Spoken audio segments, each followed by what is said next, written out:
आपका स्वागत है। मैं विवेक बिंद्रा, मोटिवेशन स्पीकर और बिजनेस कोच। ठीक पढ़ा है आपने थंबनेल में। 5 वो क्रांतिकारी हीरो नहीं, super hero, super duper hero. ये वो लोग हैं जिन्होंने नेपाल का वर्तमान और उसका भविष्य बदलने की जिद ठान ली है। आज वो कई वीडियो आपने मेरे हो सकता है छोड़ दिए, इसको मत छोड़िएगा, आपके अंदर एनर्जी आ जाएगी। कैसे आज सोशल एंटरप्रेन्योरशिप मोटिवेशन ऐसी लादी नेपाल के अंदर। पहली स्टोरी ले रहा हूं अनुराधा कोइराला जी के विषय में। ये वो है, एक come on Indians, Manisha Koirala पे ध्यान मत लगाइएगा, ये अनुराधा कोइराला है। इनको दीजू बोला जाता है, दीजू मतलब बड़ी बहन। ये नेपाल की मदर टेरेसा है, जो आज child right activist, women right activist, औरतों को और बच्चों को विदेशों में बेच दिया जाता है। इसको बोलते हैं women trafficking, child trafficking, bonded labour, बंधुआ मजदूर बना करके एक बार में एक मुश्त पैसा लेके बेच दिया जाता है जिंदगी भर के लिए। यह शुरुआत कहां से हुई? अनुराधा कोइराला जी जो क्रांति लेके आई नेपाल में। आप जानते हैं पशुपतिनाथ जी दर्शन करने गए, मैं गया हूं वहां दर्शन करने। ये रोज सुबह जब वहां जाती थी, कई हेल्दी औरतों को देखती थी भीख मांगते हुए। ये देखती थी कि इनकी जिंदगी में ये इतनी हेल्दी लेकिन फिर भी भीख मांग रही। जब उनसे बातचीत करनी शुरू करी, देखा हर एक की कोई ना कोई पुरानी बड़ी इतिहास, हिस्ट्री जो उन पर बुरा गुजरा है। या तो उनको सेक्सुअली असॉल्ट किया गया है, रेप किया गया है, कोई HIV पॉजिटिव है, किसी को मारा पीटा गया है, अलग अलग प्रकार के वायलेंस हुए हैं इनके साथ, किसी को घर से निकाल दिया गया है। ऐसी महिलाओं को देखा जो भीख मांगने को मजबूर है मंदिर के सामने। रूट कॉल ढूंढ रही थी, क्या ऐसा करूं कि इनकी मदद कर सकूं। जब इन्हें काम करने के लिए बोलो, काम नहीं करती थी। इन्होंने कुछ औरतों को समझाया, मनाया, कुछ 8-10 औरतों को 1000 रुपए दिए, पर शर्त ले ली कि मेरी शर्त आपसे यह 1000 रुपए लो और यहां पे कोई दुकान लगा लो, फूल की, माला की, सब्जी की, रेड़ी की, फल की, किसी चीज की दुकान लगाओ और 2 रुपया हर रोज आपसे लूंगी, ताकि मैं आपकी जैसी और औरतों की भी मदद कर सकूं। मैं 1000 रुपया अपफ्रंट दे रही हूं, लेकिन 2 रुपया रोज लूंगी आपसे। इकोनॉमिक ऑल्टरनेटिव, फाइनेंशियल ऑल्टरनेटिव और वायबिलिटी बिल्ड करने पे इन्होंने ध्यान लगाया। इसको बोलते हैं सोशल एंटरप्रेन्योरशिप। भीख नहीं दी, सुनिएगा ध्यान से, बुद्धि देखिए इनकी। मैं इनको बहुत सम्मान करता हूं। क्यों इनको मदर टेरेसा बोलते हैं? CNN ने इनको हीरो बोला, हमारे देश ने इनको पद्मश्री से रिकॉग्नाइज किया और करना भी चाहिए। ऐसी महिलाओं की जरूरत है जिन्होंने ऐसा ऑल्टरनेटिव बिल्ड किया कि देखो, अगर किसी को एक बार भोजन खिला दोगे, किसी को 10 रुपया 20 रुपया दे दोगे तो एक दिन खिला पाओगे, लेकिन अगर उसको कमाना सिखा दिया तो आपने जिंदगी भर खिला दिया। देखा, लेकिन फिर भी कई महिलाएं अभी भी साथ नहीं आ रही हैं। कारण क्या है? उनके पास उनकी बेटियों के लिए रहने का घर नहीं है, अपने रहने का घर नहीं है, सोशल सिक्योरिटी नहीं है। इन्होंने माइती नाम की NGO चालू करी। किसी ने इनको बताया कि अगर तुम NGO चालू करोगे तुम्हारे को डोनेशन मिल सकता है। और एक ऐसा NGO चालू किया, माइती का मतलब है मदर्स होम फॉर विमेन। उन औरतों के लिए घर बनाया, पहले 2 कमरे लिए किराए पे, वहां से उन्होंने शुरुआत करी और आज अब तक लगभग 1.25 लाख औरतों को या बच्चों को ये बचा चुकी है, जिनको ये मदद पहुंचा चुकी है। नेपाल की वो क्रांतिकारी महिला जिनको भारत और नेपाल नहीं पूरा विश्व इनके आगे नतमस्तक हो जाता है। औरतों को बेचने वाले ऐसे कई लोगों को जेल पहुंचा चुकी है अभी है। अब इनका एक ही मुद्दा है, औरत और बच्चे को बेचा नहीं जा सकता, उनको एम्पावर किया जाए। Real men don't buy girls. और आज मेरी अगली पावरफुल स्टोरी है डॉक्टर संदूक रुइत के बारे में। डॉक्टर संदूक रुइत नेपालियों के लिए और विश्व के लिए भगवान से कम नहीं है। ये वो व्यक्ति हैं जिन्होंने कैटरैक्ट से होने वाले अंधेपन को समाप्त करने का बीड़ा उठा लिया। इन्होंने अपनी इस सर्जरी की कॉस्ट को 90% तक कम कर दिया और जो लेंस बनते थे उसको इन हाउस नेपाल के अंदर इतनी इंटेलिजेंस इन्वेस्ट करी। 7,500 रुपए की आइटम है, गरीब आदमी अफोर्ड नहीं कर सकता, उसको 250 रुपए के ले आए।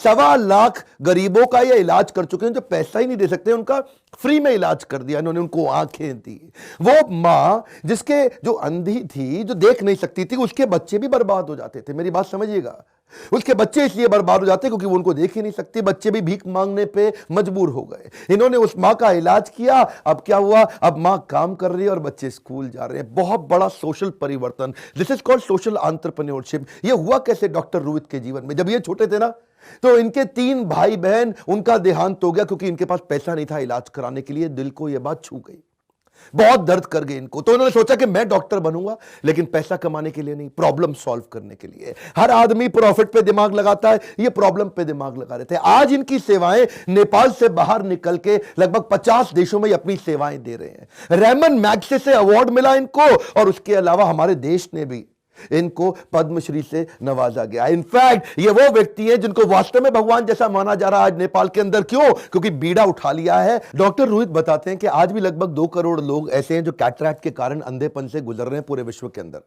और इनका ऐसा मानना आने वाले समय में यह संख्या 8 करोड़ हो जाएगी, और 8 करोड़ में 90% लोग एशिया के देशों में, डेवलपिंग कंट्रीज के ही होंगे। यानी कि जो गरीब देशों के लोग हैं वो इलाज भी नहीं करा पाते, और इसका इलाज संभव है, पर इलाज क्योंकि महंगा था उसको उन्होंने कम करके दिखाया। मेन मुद्दा समझिए, ये माइंड है बड़ी पावरफुल चीज है। ये माइंड से जो प्लान मांग लोगे वो निकाल के दे देगा। इस माइंड से आप प्लान मांगो प्रॉफिट कमाना है, ये वो प्लान बना के दे देगा। इस माइंड से आप मांगो मुझे पूरी दुनिया की प्रॉब्लम सॉल्व करनी है, ये उसका मॉडल निकाल के बता देगा। आज भी इनका जो पूरा का पूरा मॉडल है वो सस्टेनेबल कर लिया। इसको बोलते हैं सोशल एंटरप्रेन्योरशिप। प्रॉब्लम भी सॉल्व करी और अपनी जेब से पैसा नहीं लगाना पड़ रहा, लेकिन बहुत लो कॉस्ट पे लाके सॉल्व कर दी। मेरी आपकी जिम्मेदारी है ऐसे लोगों का उत्साह बढ़ाने के लिए और हम कंट्रीब्यूट कर सके इस प्रकार के मॉडल में। अगली स्टोरी जिनके बारे में बात कर रहा हूं, श्रीमान कुलमान घिसिंग। पूरा नेपाल इकट्ठा एक आवाज में उनको नेशनल हीरो मानता है। मेरे पिछले वीडियो में मैंने लोड शेडिंग की बात की थी, वो बात थोड़ी पुरानी हो गई। उन सारी कमियों को पूरा करने के लिए मैंने दिल से ये वीडियो बनाने के बारे में सोचा। तो नेपाल की एक training company call genius insider, ये मुझको नेपाल भी इनवाइट करते हैं, और इन्होंने मेरी मदद करी कि हम कुछ और डेटा ऐसा बिल्ड करें कि नेपाल के सुपर हीरोज के बारे में बात करें। कुलमान घिसिंग नेपाल को लोड शेडिंग फ्री कर दिया पिछले 2 सालों के अंदर। वही नेपाल इलेक्ट्रिसिटी बोर्ड जो लगभग 9 बिलियन नेपाली करेंसी के लॉस में था, वो 1.5 बिलियन नेपाली करेंसी प्रॉफिट के अंदर ला दिया। कुलमान घिसिंग की ऐसी लीडरशिप है ना, ये स्ट्रैटेजी नहीं केवल एग्जीक्यूशन, ग्राउंड लेवल पे चले जाते हैं। ये वो आदमी है जो नेपाल के हीरो क्यों हैं। आज पूरे नेपाल को बिजली दी इन्होंने, आज पूरा यूथ इनको अपना लीडर मानते जानते हैं। क्यों? ये सुबह 8 बजे ऑफिस पहुंच जाते हैं, रात 8 बजे तक बैठते हैं। मैनेजिंग डायरेक्टर हैं, कम ऑन, एग्जीक्यूटिव नहीं है। नेपाल इलेक्ट्रिसिटी बोर्ड के मैनेजिंग डायरेक्टर टॉप पोजीशन पे। जब पूरा का पूरा नेपाल फेस्टिवल ऑफ लाइट्स उसकी छुट्टी मना रहा था ना, उस समय ये ऑफिस में बैठ के नेपाल को बिजली देने में लगे हुए थे। प्रायोरिटाइज करते रहे शुरू से कि किधर कितनी ज्यादा बिजली चाहिए किस समय, किधर कम बिजली चाहिए स्ट्रैटेजिकली किस समय, उधर से बिजली निकाल के इधर डालें। इसको बोलते हैं लाइन बैलेंसिंग। अच्छा, दूसरी चीज ये जानते हैं कि विदेश में बिजली बिल्कुल नहीं बेचूंगा। उस बिजली को, बहुत सारी बिजली इन्होंने वापस देश में रोक ली। ये पहले बिजली इंडिया को भी दिया करता था नेपाल, बहुत ठीक किया इन्होंने कि इंडिया से बिजली रोक करके अपने कंट्री के अंदर अपने इंडस्ट्रियलाइजेशन में पैसा लगाया। आज वही बिजली जब ये बाहर बेचते थे इनको कम पैसा मिलता था, अपने यहां कंज्यूम करके उससे पैसा प्रॉफिटेबल बना सके। स्ट्रैटेजी नहीं, फिर से बोल रहा हूं, एग्जीक्यूशन। हाइड्रो प्रोजेक्ट जो थे उनको रिवाइव किया, उनकी स्पीड बढ़ाई, इंटरनेशनल इन्वेस्टमेंट लेकर के आए, दिन रात लग के काम किया। लीडरशिप इतनी मजबूत, लोगों को इंस्पायर किया, जबरदस्ती नहीं कराते। ये क्या कहते हैं, पहले मैं अपने आप को ठीक करूंगा, लोग अपने आप ठीक होते चले जाएंगे। सरकारी कंपनी है ना, आप कैसे जबरदस्ती कराएंगे? इसको बोलते हैं कम ऑन, इंस्ट्रक्शन नहीं, इंस्पिरेशन। इनको देख करके सरकारी कंपनी के एम्प्लॉयज एकदम खड़े हो जाते हैं,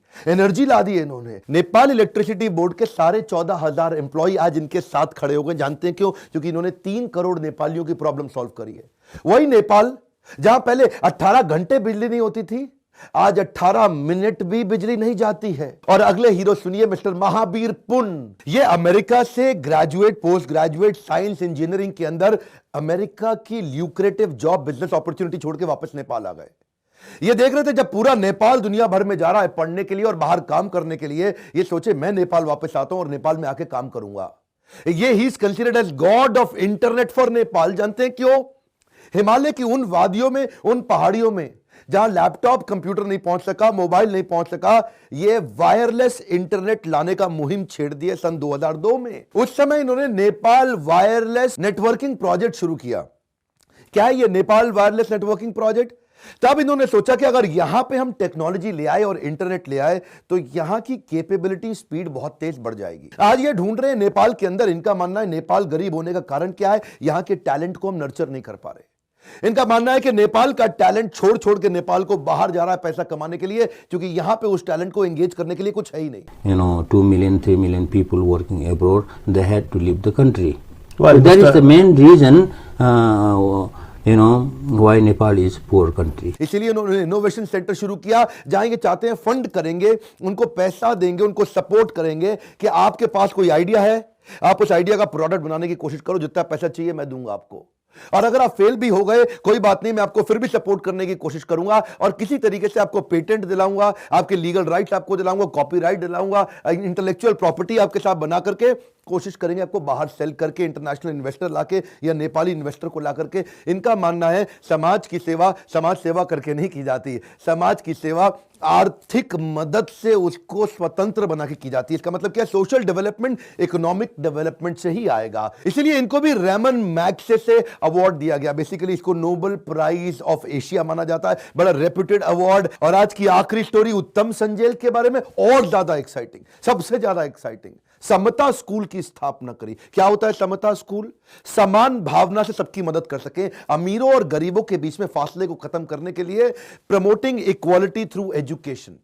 एक ऐसा स्कूल का चेन चालू किया जिसमें $1 पर मंथ में पढ़ाई करा सकें, प्राइवेट स्कूल से ज्यादा अच्छी पढ़ाई करा सकें। नेपाली रुपया मतलब नेपाली करेंसी में $100 महीना के अंदर करें। एक्चुअली उस समय प्राइवेट स्कूल बहुत महंगे थे, वहां तक रीच बड़ी मुश्किल थी।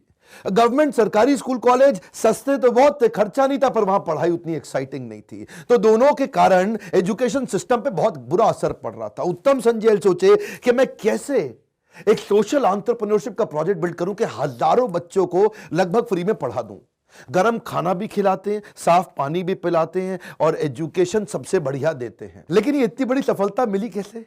इसके पीछे हाथ है हमारे बॉलीवुड का।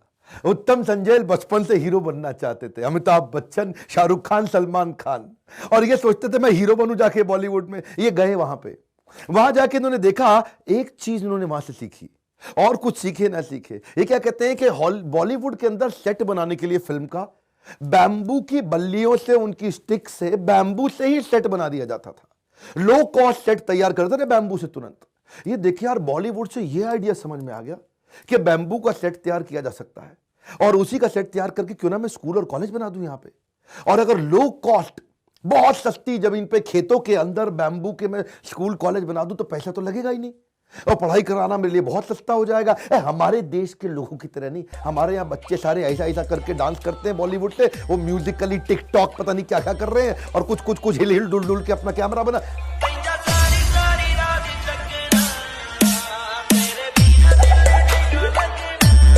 ये बॉलीवुड से सीख करके आया, बैम्बू स्कूल बना दिया, और इसका बैम्बू स्कूल इतना फेमस हो गया कि पूरे देश ने इसकी मदद करनी शुरू कर दी।